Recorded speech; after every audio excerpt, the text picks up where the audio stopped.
Hello friends, and welcome to Sleepy Time Audiobooks. This is my reading of Frankenstein by Mary Shelley.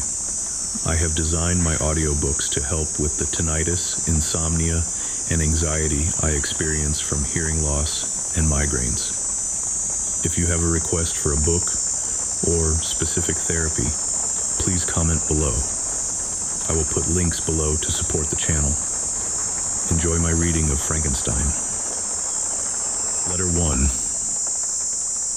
To Mrs. Saville, England, St. Petersburg, December 11th, 17-. You will rejoice to hear that no disaster has accompanied the commencement of an enterprise which you have regarded with such evil forebodings. I arrived here yesterday, and my first task is to assure my dear sister of my welfare and increasing confidence in the success of my undertaking. I am already far north of London, and as I walk in the streets of Petersburg, I feel a cold northern breeze play upon my cheeks, which braces my nerves and fills me with delight. Do you understand this feeling? This breeze, which has traveled from the regions towards which I am advancing, gives me a foretaste of those icy climes. Inspirited by this wind of promise, my daydreams become more fervent and vivid. I try in vain to be persuaded that the pole is the seat of frost and desolation. It ever presents itself to my imagination as the region of beauty and delight. There, Margaret, the sun is forever visible, its broad disk just skirting the horizon and diffusing a perpetual splendor. There, for with your leave, my sister, I will put some trust in preceding navigators. Their snow and frost are banished, and sailing over a calm sea, we may be wafted to a land surpassing in wonders and in beauty every region hitherto discovered on the habitable globe. Its productions and features may be without example, as the phenomena of the heavenly bodies undoubtedly are in those undiscovered solitudes. What may not be expected in a country of eternal light? I may there discover the wondrous power which attracts the needle, and may regulate 1,000 celestial observations that require only this voyage to render their seeming eccentricities consistent forever. I shall satiate my ardent curiosity with the sight of a part of the world never before visited, and may tread a land never before imprinted by the foot of man. These are my enticements, and they are sufficient to conquer all fear of danger or death, and to induce me to commence this laborious voyage with the joy a child feels when he embarks in a little boat with his holiday mates on an expedition of discovery up his native river. But supposing all these conjectures to be false, you cannot contest the inestimable benefit which I shall confer on all mankind to the last generation, by discovering a passage near the pole to those countries, to reach which at present so many months are requisite, or by ascertaining the secret of the magnet, which, if at all possible, can only be effected by an undertaking such as mine.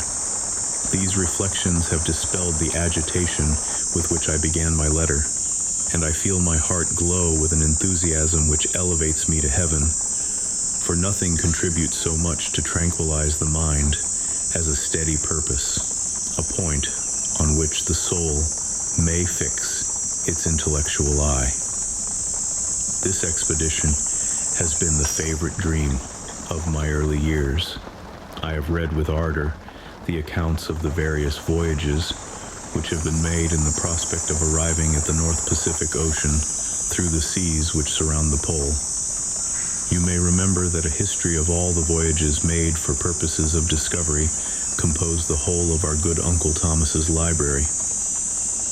My education was neglected, yet I was passionately fond of reading.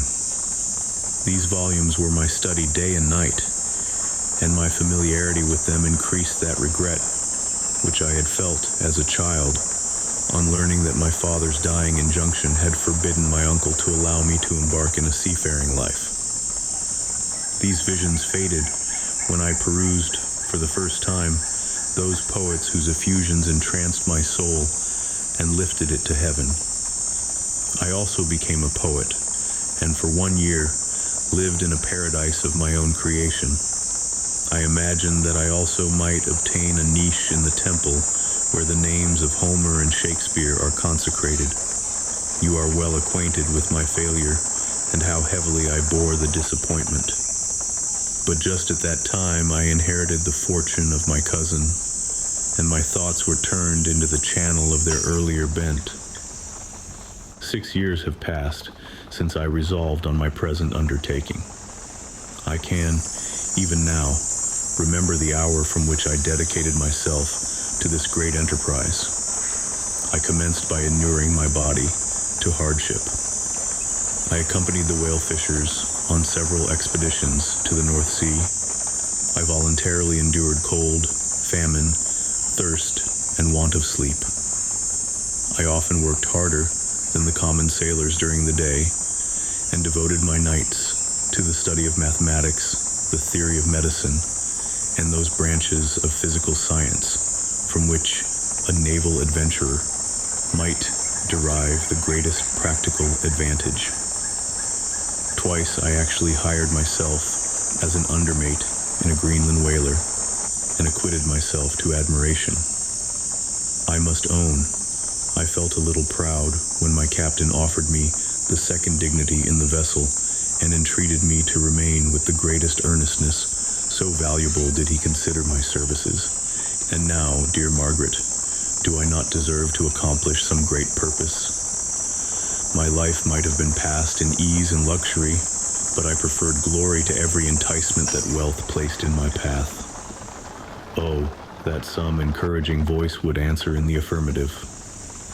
My courage and my resolution is firm, but my hopes fluctuate, and my spirits are often depressed.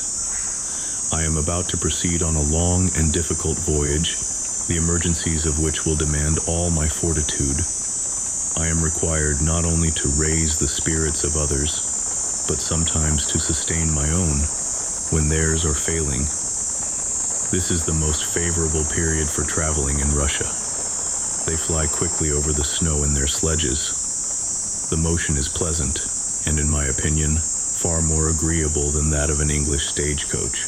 The cold is not excessive if you are wrapped in furs, a dress which I have already adopted, for there is a great difference between walking the deck and remaining seated motionless for hours, when no exercise prevents the blood from actually freezing in your veins. I have no ambition to lose my life on the post road between St. Petersburg and Archangel. I shall depart for the latter town in a fortnight or 3 weeks, and my intention is to hire a ship there, which can easily be done by paying the insurance for the owner, and to engage as many sailors as I think necessary among those who are accustomed to the whale fishing. I do not intend to sail until the month of June. And when shall I return? Ah, dear sister, how can I answer this question? If I succeed, many, many months, perhaps years, will pass before you and I may meet. If I fail, you will see me again soon, or never. Farewell, my dear, excellent Margaret.